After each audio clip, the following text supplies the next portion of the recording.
Hey, friends, and welcome in to A Walk Through the Word, Daily Bread with Crystal Fry. I am your host, Crystal Fry, and I hope you've got your listening ears on.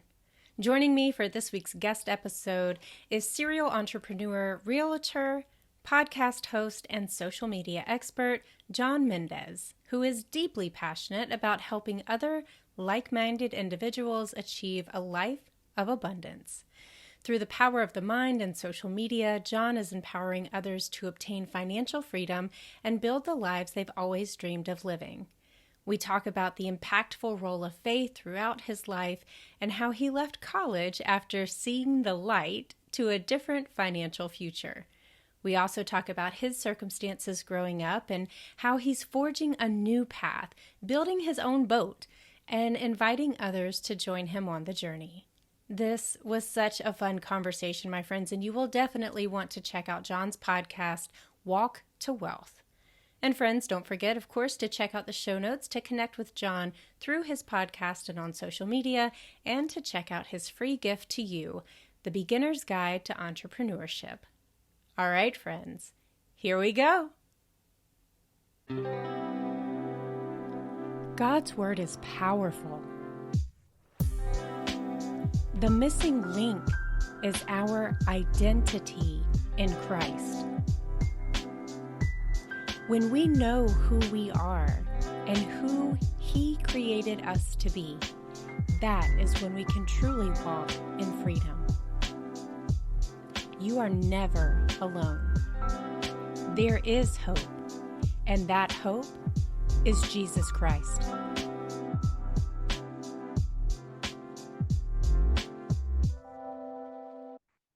John, thank you so much for joining me on the show today. It is an absolute pleasure to have you here. I'm so excited for all of our listeners to get to hear a little bit more about you and get to know you a little bit better.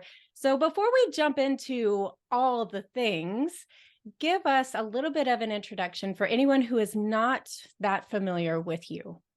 Yeah, well, first of all, Crystal, thank you so much for the opportunity. I love what you got going on. So, a little bit about me. So, my name is John, and I'm the host of the Walk to Wealth podcast, where I enlighten and empower young adults to build wealthy, abundant lives.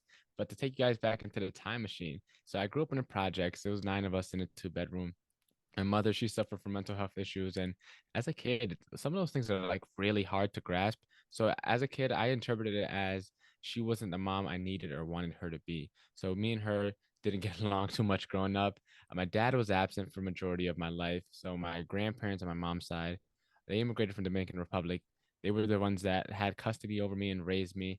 And it was fun growing up in the projects. It's like everyone has this negative view as to growing up in the hood. And for me, I loved it. I was a genuinely happy kid always. And when you're in situations like that, you don't really know what struggle is as a kid. That was just life to me. So I was a super happy kid. And I ended up stumbling my way into church around third grade. I had a friend who went to church, and as I said, I lived in a project. So she was like a little bit down the building from where I lived and on the same floor. And there was this thing that they used to do called Fun Fridays.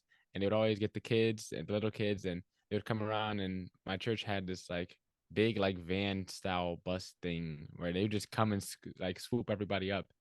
And one day she was like, "Hey, John, you should come." And they would go and then we play on the GameCube and then have like some pizza and stuff. And then during the pizza, then they would just have some type of like Bible stuff thing, like for kids. Obviously, we're all like in kindergarten and third grade and second grade around there. So we're all in that age, like elementary school age range.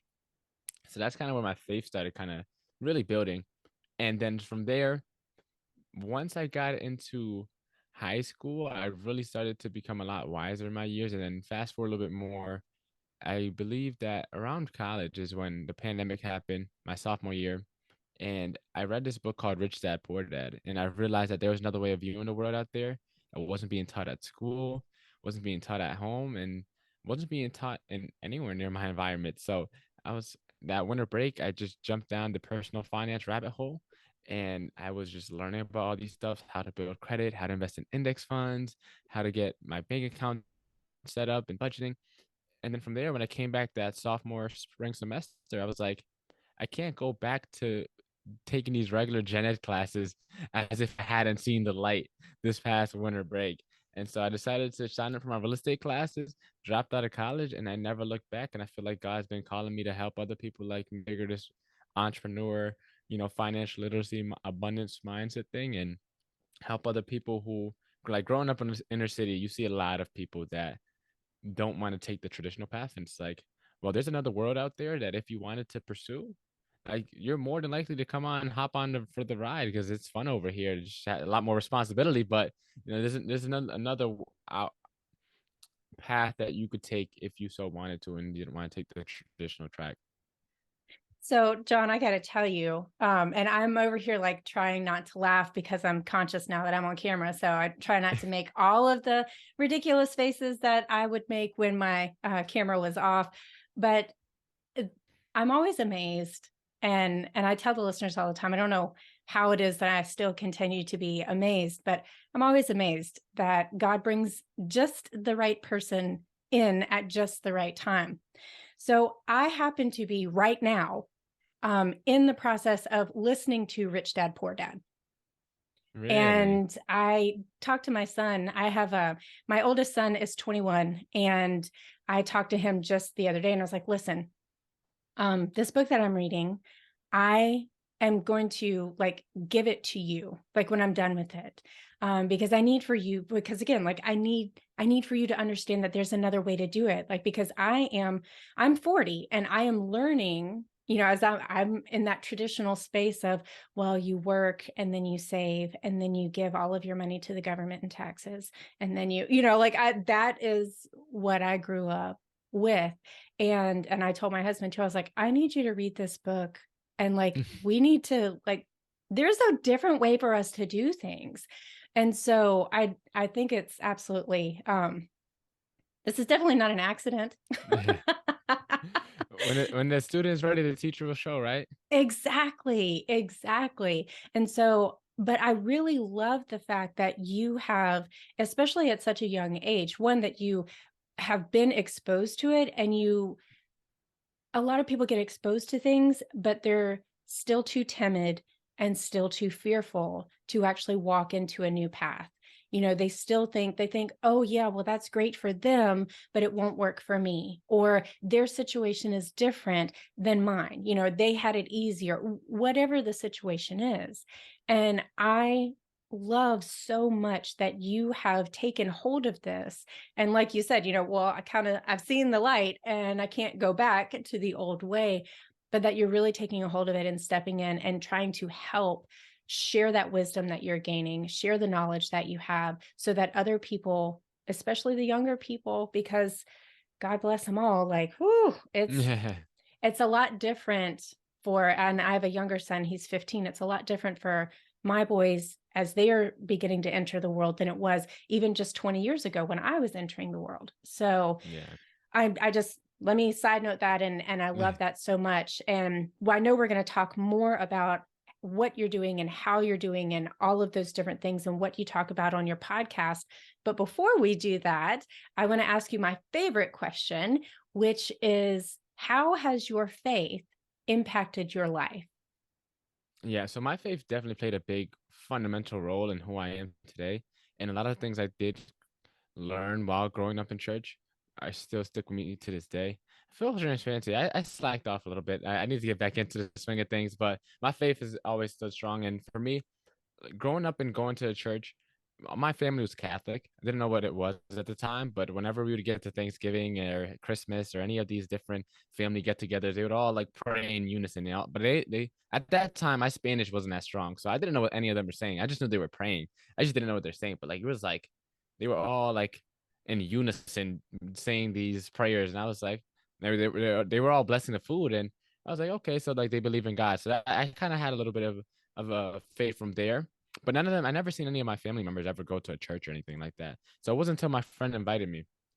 And from there, it really helped me to develop as a young man and into the man that I am today, because I learned a lot of things in there, and it helped me have a view of the world that I, for example, at high school around that age, that's when everyone starts experimenting with drinking, drugs for the most part.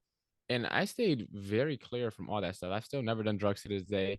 I still with alcohol occasionally. rarely, but I was always a dancer. I always viewed that as bad growing up, partially from growing up in church. So it's like it was super easy. And like for me in high school, all the boys in that age are like talking about, oh, that chick and this chick and that chick.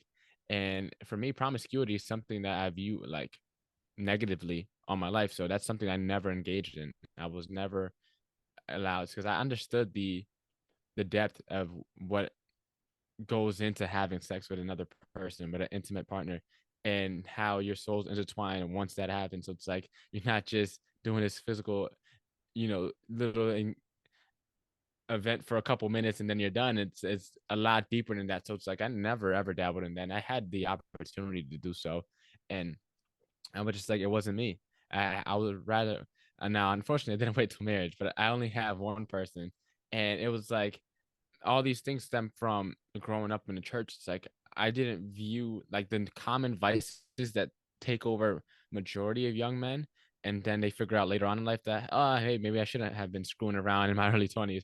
It's like I stood far clear of all that stuff, despite having friends who were there, and I was able to keep a good head on my shoulders. And there's a Bible verse that I love. I forget the verse, but it's do not be misled. Bad company corrupts good character.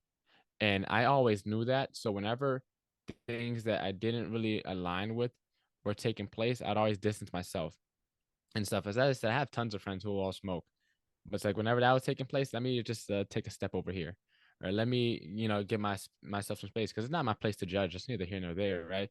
That's how they choose to live their life. But I know for me, I was gonna live my life a certain way because of a lot of those beliefs that I had, and it gave me a lot of perspective. And I believe that God blesses everyone with gifts, and for me, mine was wisdom and not having a role model, growing up in a project, seeing the spectrum of people that have absolutely nothing, and then I know people now that have more than most people could ever imagine, right? And seeing that spectrum, it allows you to become very open minded to the reality of this world. And there's another Bible verse too. It's like to those who have everything, all will be given. To those who have nothing, all will be taken. And seeing both sides of the spectrum definitely helps you realize and wake up a little bit to the reality of the world. And for me, growing up, just allowing myself to be open minded and get these different perspectives. And I think a big crucial point in my faith was my 12th grade year. My English teacher, he would go on random philosophical tangents. And one time we were talking about, he had asked the class, like, are you blindly believing or do you have actual faith? And up until that point, I never questioned God. I never questioned Christianity. I never questioned anything that I viewed. I kind of just grew up in the church. And then from there, everything I learned there was like, that was it. That was the only thing. And it wasn't until then that my mind started exploring a little bit more and I started asking more questions and being more curious. And then I realized that I actually now truly believe in God. I can say that I had faith, but leading up to that point, I was just going with the only thing that I knew. Right. And so and it wasn't until after that I started looking into philosophy. I never dabbled in any other religions, but I learned more about them. And so from there, like I never practiced any other religions, but I learned more about them. I became more aware about them. And now that I'm still a Christian, I can say now that it stems from actual faith, not just me not being aware, being ignorant of what's out there. It's now from, hey, I know what's out there. And yeah, I still choose to come back to this path that I've always been on. And so my faith has definitely played a big role. I have a ton more quotes that I could probably spit at you, but to kind of circle back to what you mentioned earlier about not being able to go back, it's once we're called or once we get the calling, right? It's like the story of Jonah. He was supposed to go into the terrible city. He was scared. He was terrified. He was like, and let me go the other way. I don't want to do this. And then next thing you know, he ends up in a whale, right? And now he's stuck there for a couple of days. And he was like, well, I tried to run away from it. And he ended up having to go. And once you get that calling, you can only turn a blind eye for so long until you have to go and take action. So I decided to use the gifts that God blessed me with for a bigger purpose, larger than myself, and run with it and know that no weapon formed against me shall prosper, things like that. And that I'm with God, so I cannot fail. There's nothing that I could do that really invokes fear in me because of that faith that I've been building up for so long. John, I got to tell you, it's all very well put, and it's beautiful to see because there are many people who struggle their entire lives to even come close to that the understanding, and being able to open their minds, being able to see that there is more than just what you see through your own, we all look through our own lens, being open enough to take the perspective of someone else, being curious enough about other people in this world. We're called not to just do for ourselves and do for those around us. The conversation with Jesus about, well, who is my neighbor? Well, who is your Mhm. neighbor? Well, your neighbor is everyone. Really, your neighbor is everyone. And we're called not only to help care for and to, take care of in the ways that we can, we're called to love. We're called to do it out of love.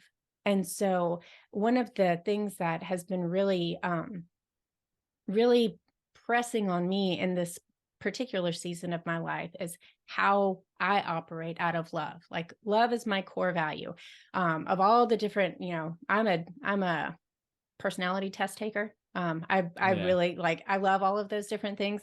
And it's weird because now I've gotten to the point where I can actually make the outcome whatever I want it to be, because I've taken so many of them and I know how they all work. So I have to be very conscious of, like, Crystal, are you being honest, or are you making it come out the way you want it to come out? But one Yeah. of the things that I've discovered is that love is my core value. Like, that's the number one. Everything else that I value and everything else that I try to operate out of stems from that. So if I can only operate in one, I know that if I'm operating out of love, everything else will flow as it needs to. And as you talk about, the gifts that we've been given, and I am with you, I fully believe that God entrusts us with, certain gifts that are specific to us, that we are to use, not only to be the best that we can be, to be everything that we were created to be, but also to help those around us with that gifting, through that gifting. And wisdom is definitely, I would 100% agree with you. Wisdom is definitely one that you have been given, because I know people who are much older than you who don't have that type of perspective. So that's an amazing thing, and I'm glad to see that you're using it. But as we're looking at, you said, yes, you've seen the light, you got to go forward, you want to use your giftings, you want to make sure that you are making an impact and leaving. I almost don't like the terminology, like leaving a legacy. Just, there's some weird connotations there for me, from a personal standpoint. But Yeah.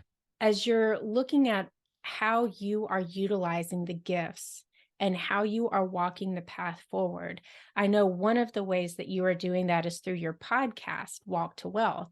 And so how do you incorporate, like, how do you use your giftings? How do you incorporate that into how you are walking out your life? And again, I know your podcast is one of the tools, so talk about that if you'd like, but how else are you doing it as well? Yeah, so there's a Bible verse that I feel like every pastor, every preacher always used to come to church, and they all had this one just Bible verse that just stuck out to them and really made an impact in their life. And for me, for most of my life, I didn't have one until I think it was junior year, a couple of days before the my opening game, my junior year. The Bible verse gives a verse a day. And for whatever reason, that one stuck with me. And it's Colossians 3:17. And whatever I do, whether in word or in deed, do it for the Lord Jesus Christ and give thanks to God the Father. And that Bible verse has been sticking with me ever since. And that's been one of my core, I guess, philosophies of life that I've been holding really near and dear. And although I'm not preaching on every single podcast episode, the Bible verse and God, and testifying, it's and everything I do, it's that intention of like, okay, God has blessed me with this gift. Help me, help me to use it however He's best seems fit. And so right now, my really goal is not to just have a weekly episode, but like to turn that into a movement where I can start inspiring and impacting, young people that want to take this untraditional path. That, hey, like as I said, the ship almost kind of like Noah, right? I'm right now in the phase where I'm building my ship. And for a lot of people, wait until they're already out at sea to start giving back and say like, "Hey, I made it! Come on, guys, we made it to the other side. It works." And it's like, no, I'm still building my ship in real time. I haven't set sail yet. I'm still loading up the cargo, and just so happen to be documenting the journey. And so my goal really is to start inspiring other people because I'm still right there. I have that sale yet. I'm still in arm's reach and help other people. And then whatever I do, I always try to give value, come from contribution, not chase fulfillment, not chasing checks. Right. There's so many things in my life where, as you know, podcasting is a labor of love. It's like it's not like unless you're John Lee Dumas or Pat Flynn or one of these guys, or you have a business already and you're just funneling people from your podcast into your business, it's hard to make money off of this stuff. But it's spreading that information, spreading the message, and whatever I do, and meeting more and more people. And whenever I come into contact with people, just make sure that I'm someone that is living an honorable life in a way that aligns with the things that I preach, not just saying it, but actually living it out as well, and just being a good person whenever I can. And I just continuously, I said, just leading by example. I feel like that is probably the most honorable things that you can do. And not you can't always bring a horse to water and make him drink it, but if you go and show the way, it's there for everyone else. And as long as I'm not covering my tracks, I feel like anyone can still like, hey, like John, can I do what you do? I always try to give advice and give help whenever I can. I love that. And yes, you're right. Podcasting is definitely a labor of love. And it's, although I will say it's one of the most interesting but fun things that I've ever done. It has taken me into a whole different realm, with my faith, my relationship, my fellowship with God personally, because I'm in it every single day. Yeah. And that I absolutely know that was on purpose, and for a purpose. And that was one of the things, like, I need you to do this. One of my giftings is my mouth, my voice, my Yeah. whatever you want to call it. And for a long time, I would not speak at all. I didn't speak in public. I didn't do any of that. I actually had like I would stand up and my entire body would turn red and I would be short of breath and I would start to sweat and I would literally think that I was going to pass out. And so public speaking was never, ever, ever anything that I thought was for me. And it took a long time to be led into seeing that was one of my giftings and having God actually sit me down and say, Crystal, I intend to use your voice. So, like, ready or not, here we go. Yeah. And it's one of those things where it's like you gotta take the calling. I spoke at my first conference last month from the time we're recording this. And it was one of those things where it's like you get up on there and it's like, oh, I can see why people are scared of this. And I wasn't scared. I just had like game day butterflies, Yeah. like but extreme game day butterflies. It was like a different feeling just being up in front of people and having people look at you. It's like, oh, the pressure is is definitely on. That's right, because you reach that spot where you're like, oh, well, it's not just me and a microphone. Or even if it's, me in video. I did live video for a while, for a couple years actually. And so I got real comfortable talking to myself, which is good. That's all building, process. But then when you get into that space where you're standing in front of people, you realize that the eyes that are looking at you are real. And some of those things that maybe go through your mind are, one, like, I don't want to mess up. And, all of the, self-centered types of things, like, I don't want to trip and fall and embarrass myself, all that kind of stuff. But then I think there's another layer that comes in too. And I think that is, I don't want to teach them wrong. I Yeah. don't want to give the wrong information or lead them down a path that is not good or right or just or all those things. And so, as I love that you are taking people on the journey with you through your wealth building, saying, look, being transparent and saying, listen, I'm learning and I'm teaching you as I'm learning. And that, again, is one of the methodologies that I've adopted too. I'm very upfront. Like, I don't have a degree in theology. Like, I didn't go to Bible college. I am not, ordained or any of that kind of stuff. Hmm. But what I'm doing, because I think that people get really intimidated by titles and all of that stuff. What I'm doing is just sharing. I'm taking what I'm learning and I'm sharing, because as you read the Bible, depending on which translation you get, there are a lot of words in there. The language in there sometimes can be really confusing. And that was what was put on my heart, was to really sit down and say, okay, like, here's what it is. Like, Yeah. without all of the extra stuff, like, this is what it is and this is how we can apply it. And so I kind of feel like you're doing that same type of thing, you know, from a financial standpoint, and helping people to see what's really going on. Kind of like bringing it down into a place where, look, like, it can be hard, it can be complicated, but it doesn't have to be. Yeah. And it's one of those things where that transparency, that humility, it's a lot of people hear the dark side of anything in life, whether it's entrepreneurship, whether it's walking in faith, or whether it's whatever it may be. People don't share the dark side of anything often. It's like being transparent, like, hey, we don't have it all figured out. And whether we both believe in God, but whatever someone may believe in, we're all in pursuit of the same thing, that we're trying to figure out and make sense of all this stuff. We all just have different routes of going in there, but we are all, when you really deep down, in pursuit of the truth. We're all in pursuit as to why we're here, and we all have different things we may believe in. As I said, we just happen to have similar beliefs, both of us. But when you understand that, you realize that we all just want the same thing.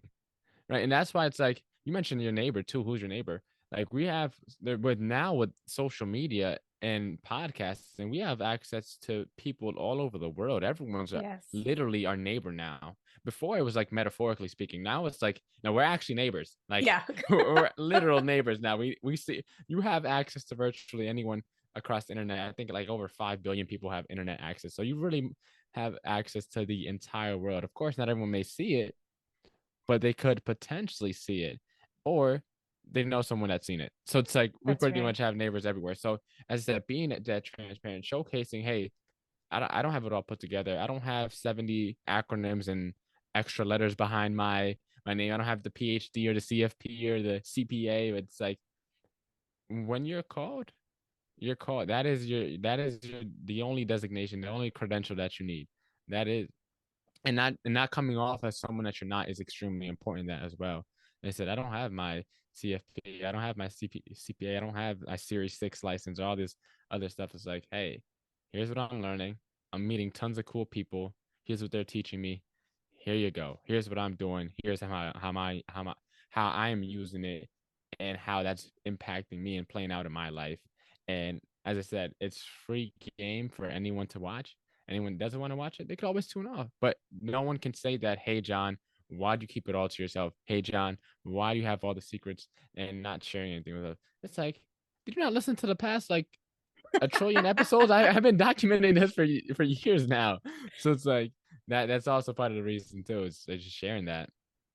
Absolutely. And that is a beautiful point. And I think it's something that, as as as people like you and I, who are in that space where we do feel passionately called to share what it is that we have to share, one of the driving factors, and maybe this is the same for you, but I know one of the driving factors for me is, I feel like it is part of my responsibility, to not hold all of this stuff to myself, to not, just, oh, well, I could take all of this. And, there are a couple of other things that I'm dabbling in right now. I could take them all and just keep them for myself.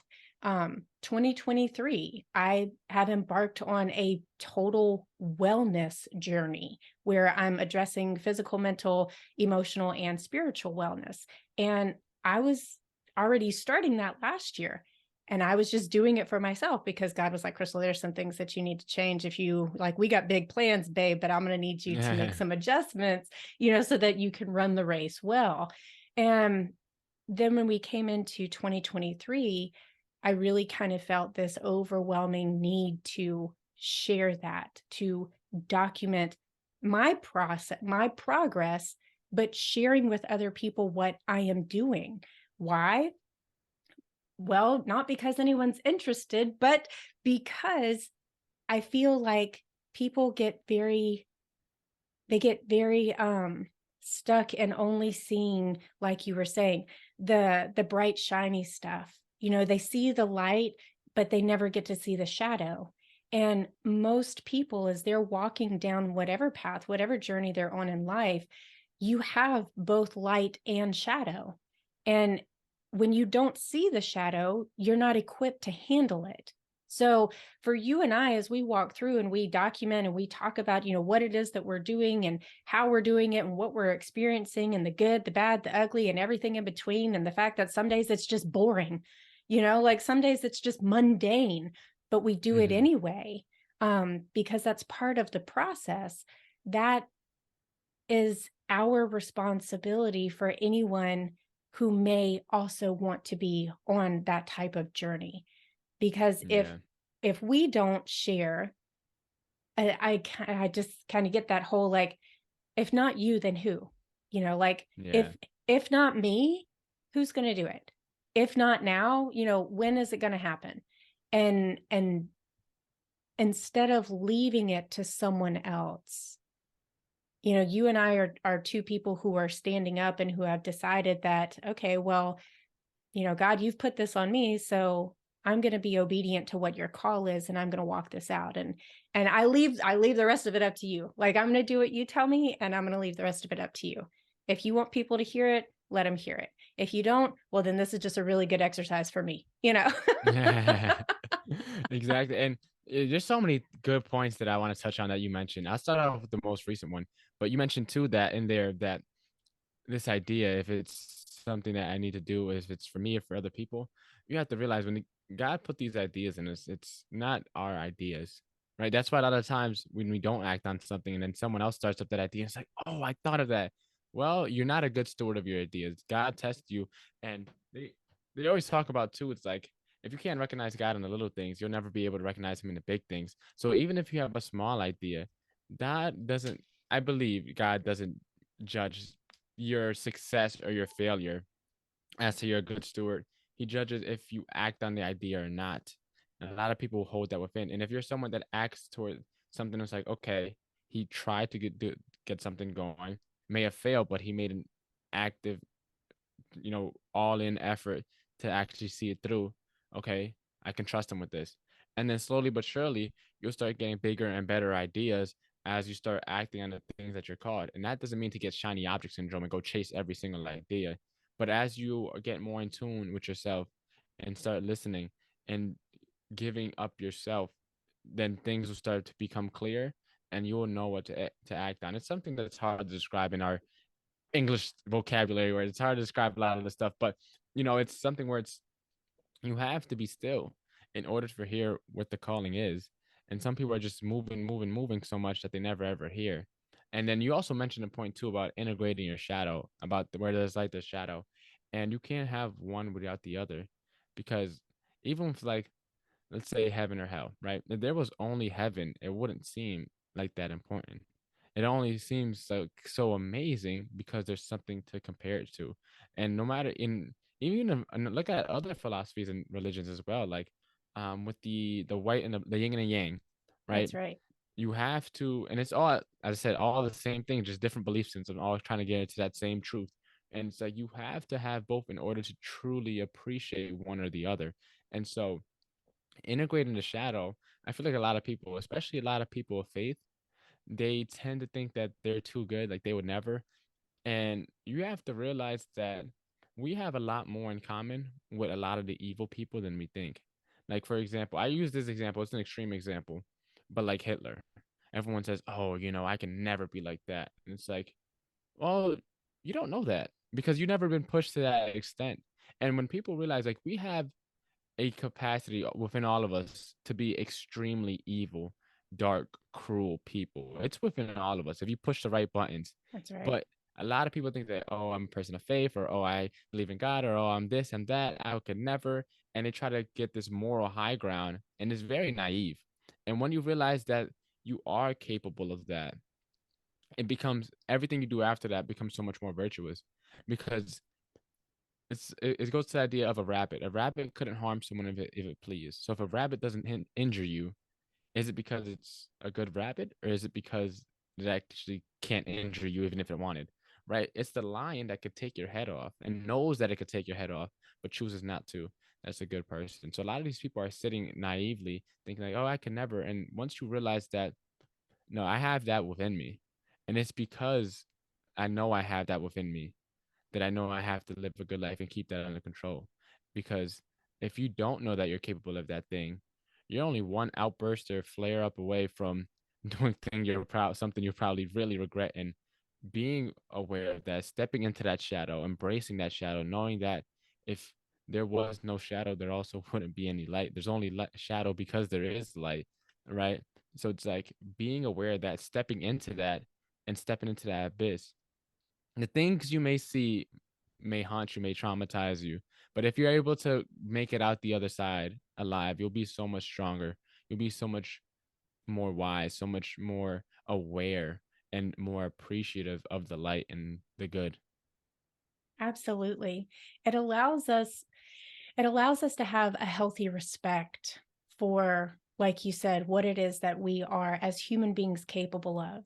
And that is one thing where, especially, as people start to look back on their lives and they start to look at what they've done and things of that nature, and they allow it to separate them from what they believe they're capable of and all of these things, what they're worthy of, what they're deserving of, and all of, all of that ball of mess.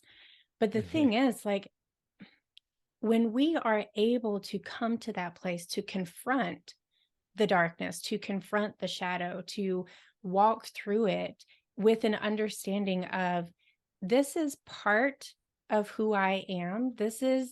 These make up things that I've done. These are parts of my character. These are, all of these things, but they are not the defining factor of who I am as an individual, what my Mhm. identity is.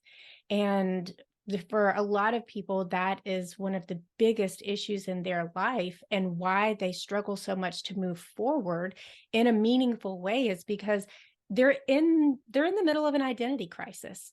They don't have a firm foundation, a strong understanding of who they are in Christ, of as who they are as an individual, as who they are, without all of the other stuff. And that is a process that I went through several years ago of really stripping everything away. Like, if everything goes away, all your titles, like who you are, what you like. If John, if you're not a podcast host, if you're not a financial, I don't even know what to call you. Enthusiast. Yes, thank you. Yes. If you're not a financial enthusiast, if you're not a social media expert, if you're not an investor, if you're not a realtor, if you're not all of these things, who are you? And many people struggle with that because they identify with, oh, well, I'm a mom, or I'm a dad, I'm a wife, or I'm a husband, I'm a business person, I'm an entrepreneur, I'm a this, I'm a that. They cling to those titles and they lose sight of who they are just as an individual. And that means that we don't want to go into that shadow side. We only want to stay in the light. We only want to pretend like, well, we don't do those things. We don't doubt, we don't question, we don't, all of those things. Well, friends, let me tell you, like, on your faith journey, especially, and this is in business, this is in all the things, but I will talk about it from the perspective of your faith journey. If you only sit on the side of um if you only sit on the side of light, and you never have the conversations, have the questions, allow yourself to have the doubts and question them. Like, friends, God can handle it. He can handle your questions, he can handle your doubts, he can handle your all of the things. He actually wants you to go through and experience that so that he can show you, yes, these things exist, but I have something for you to help you navigate. There is a way to go through them.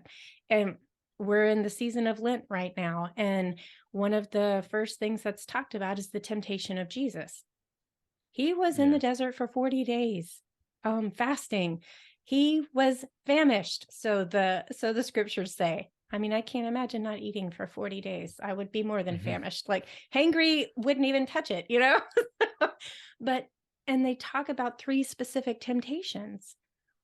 And that is to show us that you're not exempt, like you're not immune from the temptations of life, from, like you said, the shiny object syndrome, from, you know, fear, from deciding that you don't want to reach your potential because, well, you know, what are people going to think about you if you do? But Mm-hmm. the story is also there to help show us that there's a way, you know, there is a path to the light that will shine light into the shadow, into the dark, so that you can know it's there, you can walk through it, not get stuck in it. Yeah.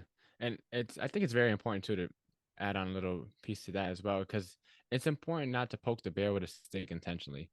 Yeah. And a lot of people, when it comes to questioning God and being doubtful, it's like they poke a bear with a stick. And to use that same example, I'm pretty sure during that 40-day period, the devil took Jesus to the top of one of the highest hills or the highest buildings and was like, "Hey, jump off, and the Yeah. angels will catch you. You are the Son of God," right? And he could have very much well done so. He knew that he would have been saved. He knew he would have been okay, but he knew not to intentionally poke the bear with a stick. So it's like it's not yes, there's some kind of questioning and curiosity that you need to have, but it's like don't like, oh, if you're real, show up right here. Like a lot of people do Exactly. that and out of mock to like I feel like it's very in a way it's very disrespectful almost in a way to say, oh, if you're God, if you're real, just show up right here, right? It's like that doesn't that's not how it works. And Exactly. usually, like the thing is, be careful what you wish for. Like be careful what you pray for, right? Because how it shows up usually never is how you want it to, and it works in ways. And being able to discern when it's like a random coincidence, but then also it's like when it's God, because it's like that's also the hard part as well. Because recognizing it in the small prayers, like I used to in the small blessings, I used to walk everywhere because my grandparents didn't have a car. And so I would casually be walking somewhere. It could be football practice, it could be the grocery store. Next thing you know, I see a friend. Oh, hey, John, get in the car. Is that a coincidence or is that God helping me get to my destination? And like being able to recognize him in those little things that you may seem entirely random definitely helps out a lot with that. And like when it comes to the curiosity as well, it's one of those things where if you refuse because it's like, oh, I'm such an astute Christian, I can't look at other theologies and other ways of life and religions and et cetera, et cetera. It's almost, as I said, in a way, naive. You're limiting yourself because you, if you only know one thing, it's not actual faith. You're blindly believing it. And we mentioned that earlier on in our conversation. So it's like being able to have that open mind and then still stay on the same path, but not dabbling in those other paths, just being open to receptive. Like if someone who believes a different faith were to talk to me, it's not like, oh, you're not a Christian, stay over there. It's like, no, that's Yeah, not what we're called to do, right? We're called to love thy neighbor, right? that's And right. show them that through our love for them and show them through our way of life that hey, this way of life could be for you as well, and not just trying to like force feed everybody. Absolutely. While you were talking about that, you know, that discernment, the scripture, and I can't think of exactly where it is right now, but it's I think it's in one of Paul's letters, and he's talking about the ability to test the spirits and know what is from God. You know, one of those things, like we're called to do that, and that doesn't mean like, oh, let me go stick my fingers into anything, but like you were talking about, that discernment of, okay, well, maybe this looks good. And this is where people struggle a lot. You know, this is something that looks good and it looks like it could be, you know, beneficial for me.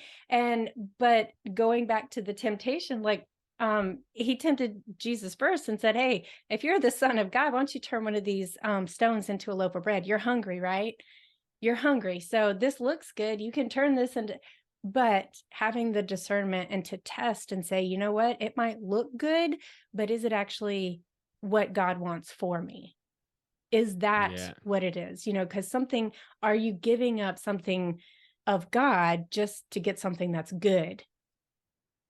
Yeah, that's an amazing point. And I think it's easy and to take a little bit of a pivot with this conversation too, because you mentioned loaf of bread, right? And we mentioned like that abundance mindset earlier. It's like right? When you are walking with God, you know that everything will work out. And that may not be in a way that you originally planned, but it Yeah. will work out. And so it's like Jesus had that temptation right there, and he had multiple to really like, hey, I could just use my powers and everything will be taken care of. I'm good. And just choosing not to. And I feel like a lot of times, like with a loaf of bread analogy, it reminded me of, and here's a little bit of a pivot, but the three loaves and the two fish, or the five Yeah. loaves and the two fish, whatever. Yeah. And how everyone was so like, oh my goodness, how are we gonna feed all these people? How we, and it's like being able to, and to make sense, throw another analogy in there, sleep in the middle of the storm, Yes. right? And know that it would all work out, it'll all be taken care of. And, knowing that when we're in this walk, like we have this creator God, right, that's behind us, that is with us this whole entire time, right? And it's like, how could people operate out of scarcity if you have true faith? Like, how can you? And of course, we'll always have like a little bit of worry or concern or doubt. That's just the human in us. But like, how could you have actual fear or worry when if you feel like you're walking with God, that anything you do will end up failing? Because what essentially is failing, right? It's an opportunity for growth, an opportunity to Yes. learn. And so there's no real failures. It's only things that learn. And by learning, you then grow in your walk and grow in your life. So it's like, if anything, you're actually doing more good for yourself by going out there and failing some more. And like knowing that it'll all work out in the end is something that I always, that's why I can do so many things and try so many things and not really care about the outcome, is because I feel like if, as long as I'm on the same path, at least I think I'm on the right path. It's like I know that the things that I'm doing, yes, some may work out, some may not, how I originally planned, but it's all for, this is just the journey to that end destination. Absolutely. Absolutely. That reminds me of another book. It's called Chop Wood, Carry Water, and it's written by Joshua Medcalf. And it's a short book. It's a quick read, but it's full of just tons of wisdom from the standpoint of really like you you can't be concerned or consumed. You can't be consumed with the outcome of something. Yeah. Your job, if you will, your responsibility is to chop wood, carry water. And the setting is in a samurai archery, I don't know if you call it a community. It's a community. Yeah. And so someone comes over and like that's their dream, is to be the samurai archer. And so they immediately think that they're just going to get out there and start, with the bow and the arrow. And that's how, but no, the very first thing that you have to do is chop wood, carry water. Like you have to start with those basics and do those things repetitiously and allow it to become part of who you are. But release yourself from the outcome, because when you're so focused on, I need to get this outcome. Like, this is how I'm going to measure my success. And you hold on to that one thing, Yeah. you will miss all of the other ways that God is trying to show up for you and bring it to you and give you something else, because you're Yeah. holding on to this one thing. The law of detachment. That's exactly what it's called. Can Yes. you detach yourself from the outcome? It's Yes. it shows up in everywhere. Like we talked about, like young men in high school, like all the guys that holler on all the girls, right? It's like they, most of the time they're the bad boy. I didn't care, right, about anyone. That's why, because they were detached from the outcome. When it comes to money, a lot of the wealthiest people in the world are people where it's like money wasn't the thing that they were chasing after when they were trying to do their business or their whatever it is that got them there. The more you can detach yourself from the outcome, you have to visualize it and know what you want. And then once you have a clear picture in your head, it just, so be it. Right. And being able to detach yourself from the worldly thing is like, oh, I have to get it, or the greed it may be, or the ego of like, I have to succeed or whatever. Right. It's being able to detach yourself from a lot of those worldly, things. And that way, as you said, as things show up, you may be missing out on some of it because you're so attached.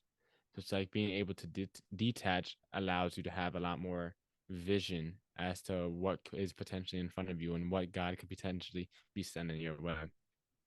Absolutely. Absolutely. Well, John, it has been just a pleasure to have this conversation with you. I'm so glad that we were able to do this today. And I know that our listeners are going to be so blessed by it in so many different ways. So before we wrap up, John, where can our listeners find you? Yeah, but before I give you that, I really enjoy what you got going on and your mission with your podcast. And from one podcaster to another, I definitely appreciate the work you put in and how much you're putting into this show and the mission you have with this show. So, uh, kudos to you. And Thank so, if you. anyone found anything I said in this podcast to be valuable, I have you can go check me out at www.walk2wealth.com. That's with the number two. So walk2wealth.com. That's where you can check out the podcast. You can find me on the social media on there as well. And that's where you can keep up with my journey. And as I walk in this road that God has placed in front of me. Awesome. And friends, I will have the links to everything down in the show notes, so you do not have to go searching for it. You're just one click away from getting more of all of this goodness from John. So, John, again, thank you so much for being here with us today. It has definitely been a pleasure. Yeah, it's definitely a pleasure. Hey, friend, thank you so much for joining me on the show today. It's my pleasure, as always, to be here with you. If what you listened to today resonated with you, if you enjoyed listening to the show, do me a favor. Go ahead and like and subscribe to this podcast and leave a review. Those reviews are so helpful. I can't even tell you how much I appreciate each and every single one of them. And go ahead and share this episode out with a friend. Invite them along for a walk through the Word, and let's enjoy that daily bread together. See you tomorrow.